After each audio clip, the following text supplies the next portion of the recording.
gitu. Kita menonton, udah selesai, aduh lagi keren-kerennya, lagi pengen klimaksnya, kok udah selesai gitu.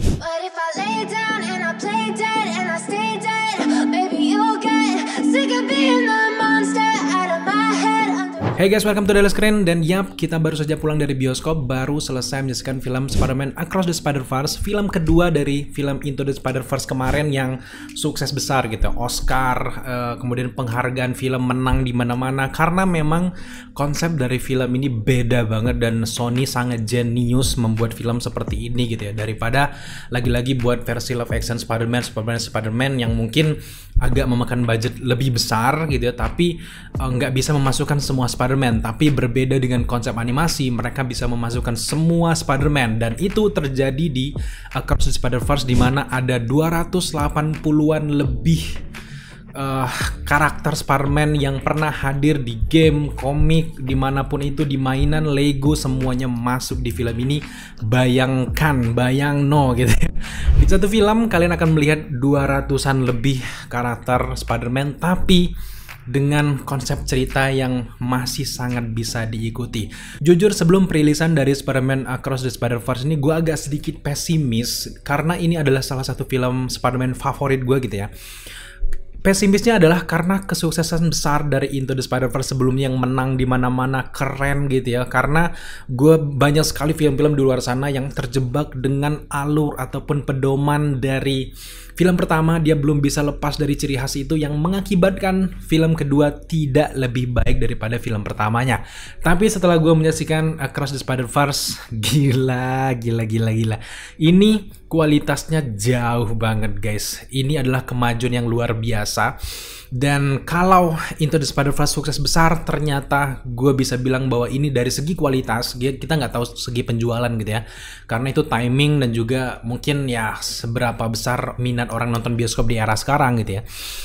Tapi dari segi kualitas ini jauh di atasnya. Ibaratnya kalau gue tadinya takut Into the Spider-Verse ini tidak bisa disaingi oleh Across the Spider-Verse, ternyata Into the Spider-Verse ini cuma menjadi landasan dasar untuk film-film dari Spider-Man Into the Spider-Verse lainnya, termasuk film-film dari Miles Morales ini guys. Selain pesimis dengan kesuksesan besar dari film terdahulunya, satu lagi yang membuat gue pesimis dengan film ini adalah dengan 280 karakter Spider-Man, gimana kalian mau membuat ceritanya lebih masuk akal dan tidak tebang pilih dan pilih kasih dengan Spider-Man lainnya gitu ya. Gimana gitu ya, sedangkan ini filmnya Miles Morales gitu ya. Ternyata setelah gue nonton film ini, benar-benar film ini sesuai dengan alur ceritanya. Ini adalah film Miles Morales gitu ya. Ini adalah film Miles Morales, Spider-Gwen, Peter B. Parker, dan semuanya itu masih tetap seperti yang ada di Into the Spider-Verse, tanpa membuat Spider-Man lainnya itu kayak kecewa gitu. Karena setiap Spider-Man mendapatkan porsinya masing-masing. Nah, untuk lebih jelasnya gue akan ceritakan sedikit sinopsis dari Spider-Man Across the Spider-Verse Part 1 ini guys. Spider-Man Across the Spider-Verse bercerita tentang kehidupan dari Miles Morales setahun setelah kejadian dari Into the Spider-Verse, di mana di sini kita akan melihat Miles Morales ini benar-benar berkembang karakternya. Dari awal film kita akan melihat dia ini mencoba menjadi Spider-Man yang dicintai semua orang lingkungannya, menggantikan Peter Parker yang sudah meninggal di film yang pertama, dan ini luar biasa sekali perkembangannya. Tapi tidak kalah juga di sini Miles Morales benar-benar merindukan teman-temannya. Kejadian yang ada di Into the Spider-Verse benar-benar membuka matanya bahwa dia bukanlah Spider-Man satu-satunya, ada dimensi lain, sehingga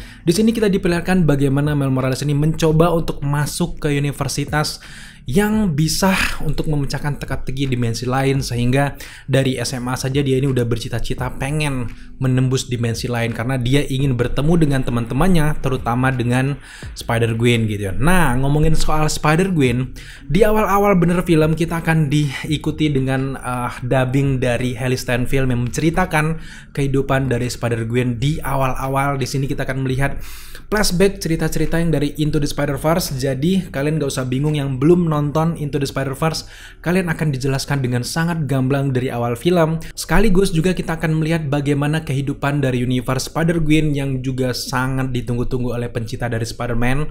Dimana di sini kita akan melihat bagaimana perkembangan dari karakter dari Spider-Gwen yang juga ternyata merindukan Miles Morales. Pada suatu momen akhirnya Spider-Gwen ini bertemu dengan Miguel O'Hara atau Spider-Man 2099 karena ada beberapa perkelahian yang ada di universe-nya Spider-Gwen ini yang membuat Spider-Gwen ini akhirnya direkrut oleh Miguel O'Hara untuk menjadi bagian dari Spider Society yang gunanya adalah untuk memberantas beberapa kejahatan dan juga terutama kejahatan dari multiverse, yang membuat Spider-Gwen ini akhirnya akan bertemu dengan Miles Morales karena di universe-nya Miles Morales ini ada salah satu penjahat yang bernama Spot. Villain yang diremehkan oleh Miles Morales ini ternyata akan membahayakan keberlangsungan dari multiverse yang membuat Spider-Gwen ditugaskan oleh Spider-Man 2099 untuk menangkap Spot ini. Dan disinilah kita akan melihat bagaimana pertemuan dari Spider-Gwen, Miles Morales, dan bagaimana proses dari Miles Morales ini akan mengikuti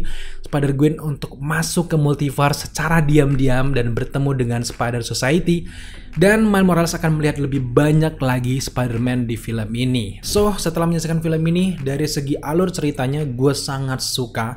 Film ini intinya adalah film Spider-Gwen dan juga Miles Morales, tapi tidak mengesampingkan karakter-karakter lainnya, dan gue yakin bahwa karakter yang tidak banyak tampil di film yang pertama akan hadir di part 2 nanti. Dan gue sangat suka sih perkembangan karakter antara Miles Morales dan juga Gwen menjadi fokus utama karena ini adalah film mereka gitu. 11-12 lah antara bagaimana kehidupan dari Spider-Gwen dan juga Miles Morales. Justru di sini 12-nya adalah porsinya lebih banyak Spider-Gwen. Dan itu bagus gitu. Ini untuk perkembangan dari Spider-Gwen yang tidak banyak diceritakan di film Into the Spider-Verse. Karena kalau kalian merasa bahwa ini harusnya Miles Morales lebih banyak, kalian harus nonton Into the Spider-Verse dulu gitu. Karena ini gue sangat suka bahwa hubungan antara Miles Morales juga Spider-Gwen di Spot di sini yang membuat ceritanya lebih mudah diatur dari awal sampai akhir gitu ya. Kita akan melihat bagaimana proses-proses terjadinya perang yang sangat besar nantinya di part 2 gitu ya.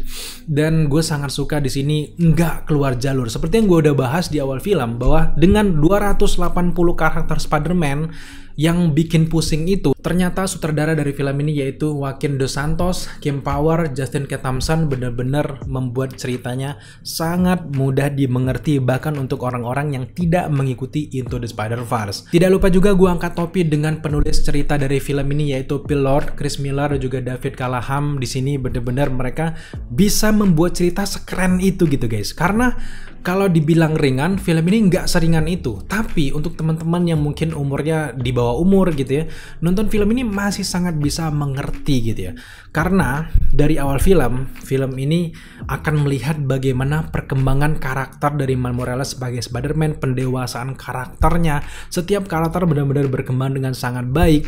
Terutama yang gue suka dari film ini adalah pengolahan rasa dari film ini. Kita akan melihat hubungan antara Miles Morales dengan ibunya itu kan deep banget, dalam banget guys.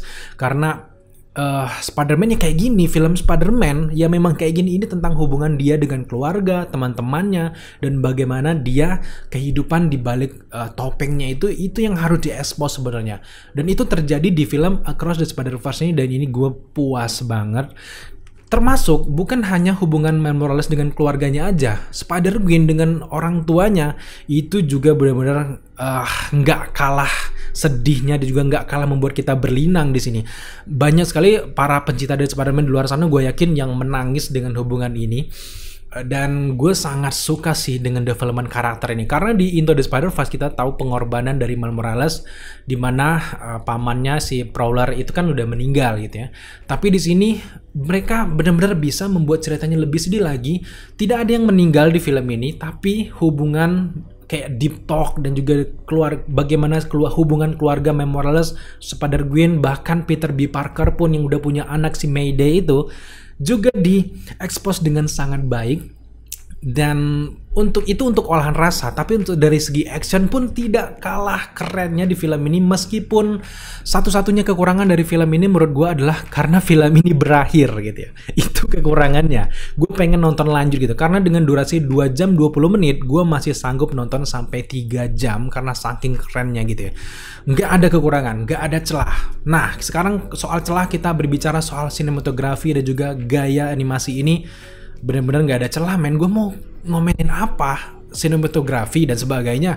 Di sini keren banget. Kalau kalian pengen nonton komik berjalan, komik bersuara, udah Across the Spider-Verse adalah film yang paling tepat, karena di sini komik sisasi gitu. Gimana ngomongnya? Komik sisasi itu bener-bener kental banget, kayak berasa baca komik tapi kita didubbing, diceritain dan juga digerakin tuh komik. Jadi wah, udah sempurna banget. Mata gue nggak ada kalau gue mau gambarkan jangan berkedip, tapi gue bisa karena saking kerennya gaya animasinya. Kalau gue bilang sih ini bukan membandingkan lebih baik ini lebih baik itu, kan banyak reviewer di luar sana teman-teman yang bilang lebih bagus daripada MCU. Gue nggak mau bilang kayak itu karena levelnya berbeda. Ini animasi dan itu film live action, beda gitu ya, karena animasi lebih gampang ngadirinnya. Tapi gue mau membandingkan dengan film pertamanya aja. Menurut gue film yang kedua ini jauh lebih baik, tanpa mengesampingkan film yang pertama, karena kalau nggak ada film pertama nggak ada film ini yang jelas kan. Tapi mereka benar-benar step up, maju banget guys dari segi animasi. Karena kalau di film pertama kita akan melihat lebih banyak di universe-nya Miles Morales, universe utama gitu ya. Tapi di sini di setiap universe kita benar-benar diperlihatkan gaya animasi yang berbeda-beda, terutama gaya animasi yang hadir di Spider-Gwen, Gwen Stacy ini. Gaya animasinya tuh gimana ya, kayak film-film yang animasi Disney yang zaman-zaman dulu, tapi masih sangat indah dinikmati gitu ya. Nah, sekarang berpindah di universe-nya si Spider-Man India, itu juga keren banget, punya ciri khas masing-masing. Bisa gue bilang bahwa film ini adalah film banyak Spider-Man, tapi setiap yang difokuskan bukan cuma Miles Morales dan juga Gwen Stacy saja yang difokuskan, tapi ketika masuk ke universe-nya si Spider-Man India ini berasa filmnya Spider-Man India. Gimana ya, film ini cukup aneh dan menarik dalam hal positif, karena setiap kita masuk ke Earth tertentu, misalnya masuk ke Earth-nya India, itu berasa ini film dia. Udah kita lupa dengan Miles Morales, kita lupa dengan Gwen Stacy, fokusnya adalah si Spider-Man India ini. Termasuk juga ketika masuk ke universe-nya Spider-Man 2099, markasnya Spider Society, dan kita merasa bahwa itu adalah filmnya Miguel O'Hara, Spider-Man 2099 gitu. Dan itu sih cerdasnya dari film ini, gue sangat puas sih. Terutama dari segi karakter, gue sangat suka dengan hadirnya Spider-Man inti yang ada di film pertama ini. Gue nggak tahu apakah film Spider-Man yang nggak banyak hadir di film yang pertama ini nantinya akan lebih banyak di film yang kedua. Gue nggak tahu karena ini panjang banget, men. Gue kalau mau ngobrol soal teknis, teori dan sebagainya, kayaknya jangan di review ini deh. Ini aja kayaknya bakal banyak dipotong-potong video ini karena kepanjangan gitu, karena asik banget ngobrolin film ini. Tapi yang terutama gue mau pesan bahwa gue sangat suka dengan karakter yang hadir itu lebih diperkecil. Hadirnya Miles Morales sudah jelas keren, Spider-Gwen udah jelas, Spider-Man 2099 udah jelas gitu. Dia adalah sosok yang benar-benar wah mencekam. Dubbing dari Oscar Isaac benar-benar menindas sih menurut gue. Nah, itu gue sangat suka dengan pengerucutan dari karakter Spider-Man ini yang memburu Miles Morales pun gue suka. Di sini ada Scarlet Spider, Ben Reilly itu gila. Akhirnya gue ngelihat Ben Reilly versi live action gitu ya. Kemudian juga ada Spider-Punk, itu benar-benar keren, berbeda dengan animasi-animasi lainnya, karakter lainnya unik, dan gue masih penasaran sih dengan bagaimana Spider-Punk. Semoga dia bisa hadir lagi nanti. Kemudian juga ada Spider-Man PS5, di situ lucu banget, dan gue sangat suka bagaimana acting suara dari setiap karakternya. Hailey Steinfeld, Shamik Moore, kemudian juga Oscar Isaac dan yang lainnya benar-benar menindas gitu. Bahkan sang villain utama Spot juga tidak kalah menariknya. Gue masih penasaran dengan karakter ini. Setiap karakter yang dihadirkan uniknya dan anehnya itu membuat kita cinta gitu ya. Bahkan sekelas villain dan juga sekelas dari Miguel O'Hara pun gue cinta dengan karakter ini, dan itulah kerennya film ini. Kita nggak bisa jelaskan itu. Secara keseluruhan gue sangat suka dengan bagaimana alur cerita, transisinya, gaya animasinya, acting, suara, dan juga karakter-karakter yang hadir juga sangat-sangat keren. Dan gue yakin bahwa di film kedua akan lebih bombastis lagi daripada film 1 dan juga yang kedua ini guys. Dan dari segi scoring gue cukup suka, tapi memang tidak seikonik dari Into the Spider-Verse film yang pertamanya. Kalau di film pertama itu benar-benar scoringnya lebih khas gitu ya. Pokoknya kayak gitu. Kita di sini nggak benar-benar mendengar kayak dubbing yang ikonik, tapi tetap lagu-lagu yang up to date dan sesuai dengan ceritanya tetap tapi. Dan sekarang dari review sampailah kita ke penilaian dari film ini. Gue sulit banget karena di sini posisinya gue bener-bener ngefans dengan film Spider-Man, dan terutama ini adalah salah satu film yang gue bener-bener ngefans. Agak sulit untuk memposisikan gue sebagai reviewer gitu ya, karena gue mau bilang kalau dari sisi gue sebagai penggemar, gue bilang ini 1000/10 gitu. Tapi nggak bisa kayak gitu. Kita harus realistis, nggak ada film yang bener-bener sempurna. Dan kalau dibilang film ini nggak sempurna agak susah. Mungkin satu-satunya kekurangan dari film ini adalah karena film ini berasa bukan film solo gitu. Karena film ini dipotong gitu. Kita menonton, udah selesai. Aduh, lagi keren-kerennya, lagi pengen klimaksnya kok udah selesai gitu. Harus nunggu beberapa tahun lagi gitu ya. Itu aja sih kekurangannya, karena menurut gue agak lebih bagus film ini dibuat kayak berasa film solo tapi tetap punya sambungan untuk film yang kedua. Sama kayak kasus Fast X. Fast X itu menurut gue bagus meskipun dia dibuat 2 film, tapi Fast X itu kayak berasa film solo karena ada penyelesaian dari setiap pertarungannya.